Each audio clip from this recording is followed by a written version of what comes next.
kako se rodimo prema sve starije i starije životne dobi, tako naš tlak raste.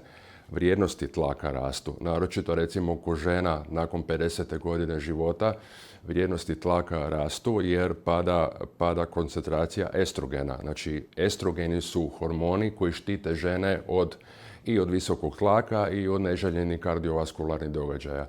I sa porastom životne dobi rastu i vrijednosti tlaka. To je nekakav kontinuum, znači cijeloživotni kontinuum i takve vrijednosti tlaka onda utječu negativno na različite organske sustave. Početno oštećenje organa se naziva hipertenzijom modulirano oštećenje organa. Znači to su one minimalne promjene koje već nastanu u ranijoj životnoj dobi.